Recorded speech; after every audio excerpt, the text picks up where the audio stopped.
こんにちは、ハリケーンフットボールです。今回の教材は、リバプールの遠藤航に関する動画です。リバプールは、直近12試合で9敗という悲惨な状況で、アーネスロットの去就に関する話題も騒がしい状況です。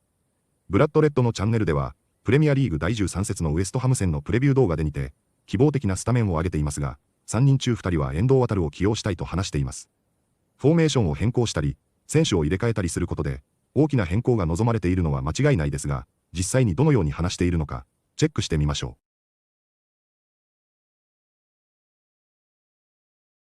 う。All right, I've got Jones at right back. Yep. Because I don't know who else to put there. Yep. Me at right back. Not you, mate. No, you're untested in five-a-side or anything yet, so I can't make a judgment call on that. Joe Gomez comes in for Konate. I just can't see any more of it. To be honest with you, need to make that change, and and we'll see what happens from there. Virgil van Dijk, and I've got Andy Robertson at left back, and I think I do agree that I think Kirk has done all right in the last couple of games, but I just prefer Robertson. And another thing I'd say on Kirkus as well is one thing he was really good at for Bournemouth was getting down the wing and putting crosses in. We don't seem to want to give him the ball to do that. He's not really getting that opportunity to do that, and that will be reflected further up the pitch in my selections in a minute. So without further ado, let's move into midfield. I'll go with you, Mark, first. So this is where, I think this is where the change could happen. So I think if you put in Jones at right back, I think he hasn't played well of late, but I do think you have to pick Gravenberch.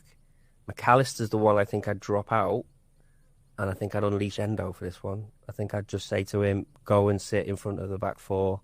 Allows Gravenberch to have that bit more of an attacking outlook to him, and then Szoboszlai doing the things that he has done, thankfully, because he's the only one who has this season in being the kind of energy in the midfield. So yeah, I'd drop McAllister out because I just think we touched on it. He just hasn't been the player that we all know he can be. Endo, look, we're not. I mean, it's mad to be here at the end of November and you're hanging your hat on Endo, but I just think why not put him into something like this, tell him to play for an hour, kick people, get booked, and he can go off. And it might just be something that gets the team going a little bit. So with the energy and the legs of Gravenberch and Szoboszlai around him. And Szoboszlai being wasted at right back, basically. We can't afford to be about his energy in midfield at the moment, can we? I don't think. No, I don't think so. And he's very much become the kind of heartbeat of the side, hasn't he? Absolutely. Well, we can do without his energy in midfield, because I'm playing him somewhere else. Oh. All right. So I would have... What a curveball. 4-1-4-1 or 4-1-3-2. I haven't quite made my mind up yet. Okay. So one is Endo. Endo. And Endo is significantly deeper than any other midfielders, and he's staying there and just says, just look after that, right? Now, in my mind, I know the 5 players are, but I can't quite work out where I'm going to play them. But I'll go 4-1-4-1 for now. So ahead of him, I didn't want to play Gravenberch, but I'm going to have to. Right. Okay. Gravenberch and McAllister. In the middle? In the middle. On the left, Ekitike. And on the right, Szoboszlai. Because Szoboszlai and Jones can kind of cover for each other down that right flank, because they both played right back. Interesting. And I think that while Salah's obviously going in the next couple of weeks anyway, this isn't like permanent dropping of him. I just think for this game, I think it might give him a little bit of a kick up the backside as well. And also I just think that he just probably needs a little bit of a spark. And the other thing is he tends to do... I know he had that argument, didn't he, with Slot at West Ham, but he tends to do quite well there. Yeah. And I think he's somebody... Because there's no way that Ekitike and Isak are going to last the full 90 minutes. So Salah will definitely get on and probably play a significant part of the second half in this made-up team that's never going to get picked. but that's why I would have him on the bench. And without ruining it, it means he's like up front, so that's the rest of my team. So you've got Endo sitting in the base. Yep. And then a 4 in front of them are McAllister and Gravenberch in the middle. Yeah. Ekitike on the left. Yeah. And Szoboszlai on the right. And Isak up front. Yeah. Okay. Interesting. Okay, that is something different. We brought something different to the table. I like it. Okay. I didn't do that. I didn't have the foresight. And I'm slightly jealous because I picked the same midfield that's been We've all gone Endo. pretty much playing. No. Oh. No, sorry, I didn't articulate myself very well there. What I mean Because is, we're not on a podcast. I mean, you could just had this out, can't you? Yeah. Didn't want Endo. I must apologise to Wataru Endo for not covering him enough in this podcast, given the fact that he's actually made it into 2 out of 3 sides. But there we go. If he plays well, he can feature more prominently next week, can't he? He's probably not playing. And then he won't. I've still got Gravenberch, McAllister, and Szoboszlai in there. And the reason for that is because I nearly put Endo in. I was at Crystal Palace. I don't know if I've mentioned this when we took it was 38 quid and it was a waste of money. Mm-hmm. He turned a bit like a bus in it. He was playing centre back. Yeah, no, well, he still had to turn.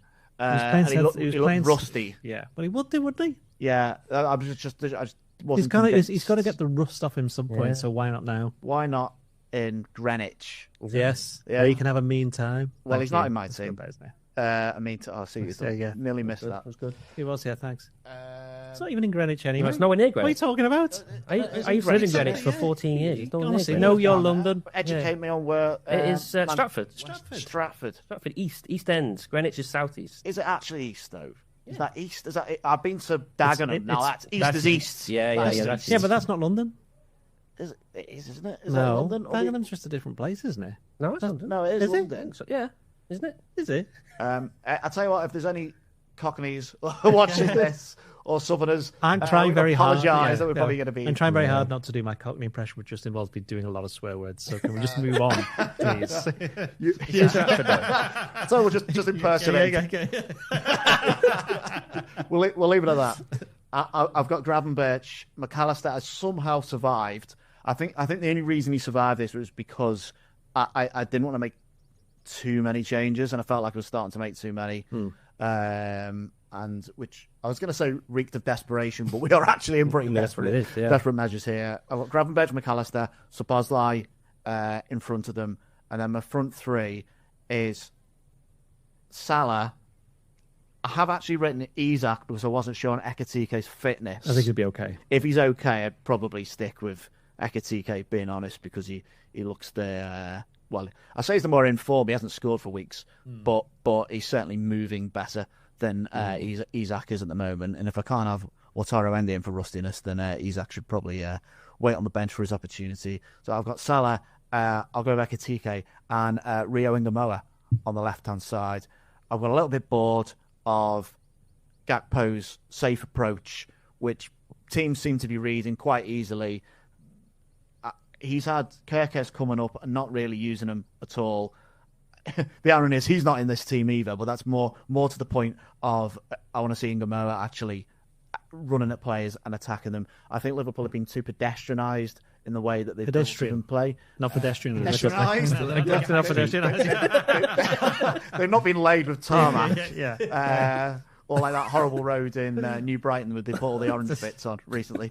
But they've been a bit ponderous in their build-up, and I'd like to see someone running at defenders. And if Salah's not going to do it, why not Rio Ngamoa? What was the rest of your team? The rest of my team was I'd pick Salah.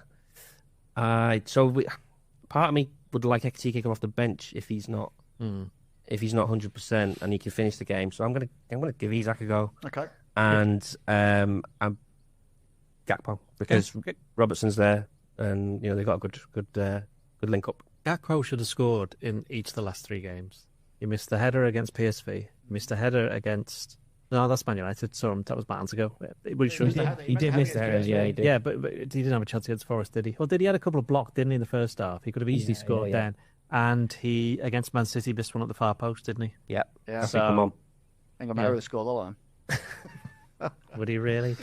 We'll see. He probably won't start anyway. No, and Endo won't start either. We're just, But 次は解説です。今回の動画は、オーバーラップして話す場面やボソボソ話す場面も多く、リスニングにかなり苦労しましたし、聞き取れなかったところも、間違っているところもありそうです。訂正、補足などあれば、ぜひお願いします。今回は比喩的な表現も多いですが、本日の解説をチェックしてみましょ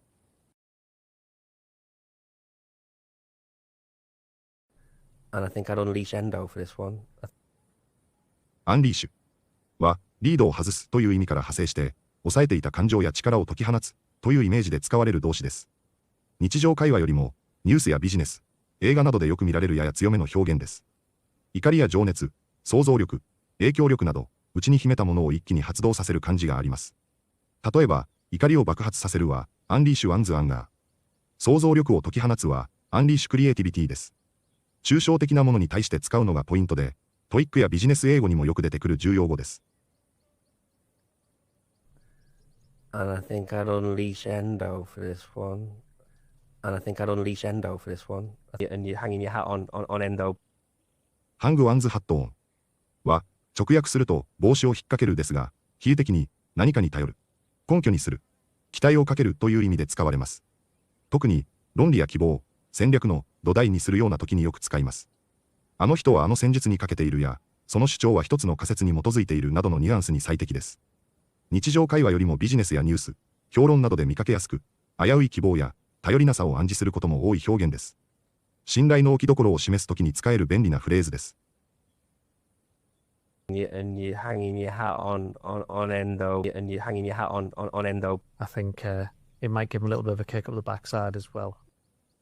キックアップザバックサイドは、直訳でお尻を蹴るですが、比喩的には、喝を入れることや、やる気を引き出す衝撃という意味で使われます。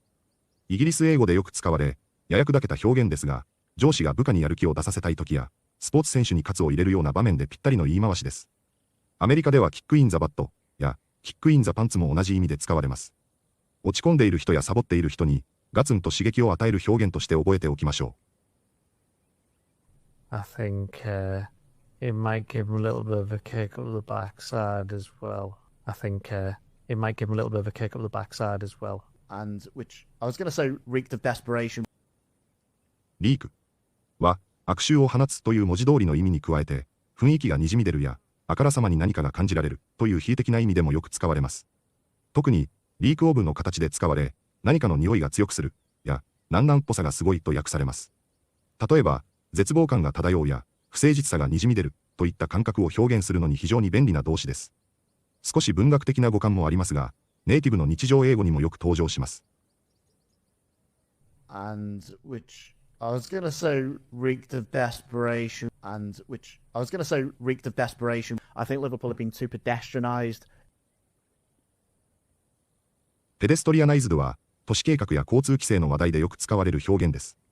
歩行者専用にされたという意味で、車を通行禁止にし、人が安心して歩けるエリアに変えた状態を表します。この動画のシーンでは、比喩的に安全な、無難な、平凡なプレーと言いたいところで、他の言葉を言いたかったのかもしれませんが、後の会話がうまく聞き取れませんでした。トイックのリーディングやニュース記事でも見かける言葉です。I think Liverpool have been too pedestrianised. I think Liverpool have been too pedestrianised. They've not been laid with tarmac. Yeah. ターマックは、主に舗装された道路や滑走路を指す名詞で、空港関連の会話やニュースなどでよく使われます。飛行機がターマックで待っているのように、滑走路や中期エリアの意味で使われることが特に多いです。また動詞として使えば、道を舗装するという意味になります。アメリカ英語よりもイギリス英語でよく使われる単語ですが、トイックや英検でも見かける実用語彙です。旅行英会話やインフラ関連のトピックでも押さえておくと便利な単語です。They've not been laid with tarmac. Yeah. They've not been laid with tarmac. Yeah. But they've been a bit ponderous in their build-up. パンダラスは、もともとは重くてどっしりしたという意味ですが、比喩的には退屈で鈍い、もったりしたという否定的な意味でよく使われます。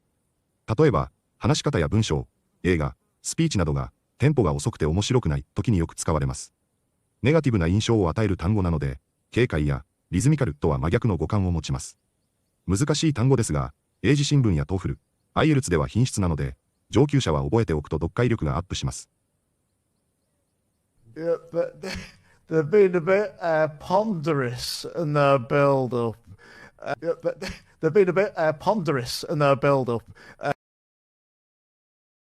いかがでしたか？どん底の状態にあるとさえ言える現状のリバプールで、何かを変えないといけないという論調は強く、選手の入れ替えやフォーメーションの変更をも提言するようなものも多くあります。攻撃陣の得点力の低さも、ディフェンス陣の失点数の多さも、すべてが問題になっている気はしますが、特に低調なサラーとコナテを下げること、代わりに遠藤航や、エングモアやキエーザなどを使うことくらいしかないのかもしれませんが、やはり中盤の底に遠藤航を置くことで、中盤とディフェンスに安定性を持ち、活力を与え、アクティブな守備をリードさせることは、大きな手段の一つだと言えるでしょう。それでもリバプールファンも、遠藤は起用されないだろうと鼻で笑う程度のようなものにも感じますし、実際に可能性が高いとはなかなか思えないのではないでしょうか。遠藤航一人で変えられるわけもないと思いますし、遠藤航が出て、良くなかったと思われれば、さらに評価が下がってしまうことになってしまうので、そんな大きな不安はありつつも、それでも、遠藤航が中盤にいることで間違いなく守備が改善されるとは思いますので、ぜひ起用してもらえることを少しだけ期待しながら、ウエストハム戦を楽しみたいと思います。本日もご視聴いただきありがとうございました。またすぐにお会いしましょう。